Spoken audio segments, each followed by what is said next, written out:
Hello guys, welcome my new mini blog. তো তোমরা কেমন আছো? আশা করি খুব ভালো আছো। আমরা দুজনও ভালো আছি। দুজন না, এখানে আমরা 4জন বেরিয়ে পড়েছিলাম। দিনটা ছিল বাঙালির নববর্ষ।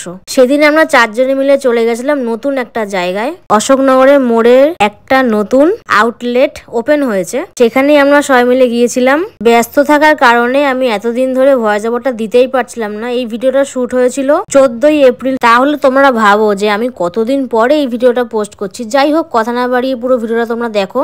এখানে ঢুকেই আমাদের চোখ পুরো ধাঁধা, মানে কিছু বলার নেই। যে অশোকনগরে এত সুন্দর যে একটা জিনিস খুলবে আমি ঠিক ভাবতেই পারিনি। মানে এখানে কি না নেই, ঘরের সাজানো গুছানো থেকে শুরু করে খাবার দাবার সবই একদম পরিপূর্ণ। এখানে মুখরোচক খাবার যেরকম আছে, রান্না বান্নার জিনিসও সেরকমই আছে। আর এখানে দেখো আবার ব্যাগও দেখতে পাচ্ছি। বাবা তো ভাবছে যে কোনটা ছেড়ে কোনটা নেবো। আমি আবার এদিকে ভিডিও করা স্টার্ট করে দিলাম, আর মা এদিকে আর রিয়াঙ্কা এদিকে দুজনেই আমার ভিডিওর দিকে হা করে তাকিয়েছিল। কিন্তু না, মা আমার দিকে তাকিয়েছিল না, খাবার দাবারের দিকে তাকিয়ে ভাবছে যে কোনটা ছেড়ে কোনটা নেবো। আমি আর রিয়াঙ্কা তো কেনাকাটি করি, বাট মা আর বাবা যেখানে যায় সেখানে একটু কেনাকাটিটা বেশি বেড়েই যায়। এই দেখো, এই কোনায় দাঁড়িয়ে দুজনে গসিপ করছে যে কোন চানাচুরটা নেওয়া যায়। ফাইনালি এখান থেকে আমরা চানাচুর বাছাই করে আমরা এখানে স্ন্যাক্সের দিকে চলে আসলাম। এদিকে এসে দেখছি রেডি টু কুক যে জিনিসগুলো রয়েছে সেগুলোর প্রতি আমাদের চোখটা বেশি ভালো করে যায়। শেষমেশ আমাদের কেনাকাটি শেষ হলো, বিলটা পেমেন্ট করাও কমপ্লিট হয়ে গেল। লাস্টে আমরা 4জনে মিলে বেরিয়ে গেলাম। এত বড় একটা বিল চলে আসলো, কিছু বলার নেই। আর আমি দেখো হাতে পুরো ব্যথা হয়ে গেলো, এত বড় একটা টোপলা নিয়ে আমি বাইরের দিকে যাচ্ছি। তো ফাইনালি আমরা ওখান থেকে বেরিয়ে পড়লাম। যাই হোক, রাস্তায় যেতে যেতে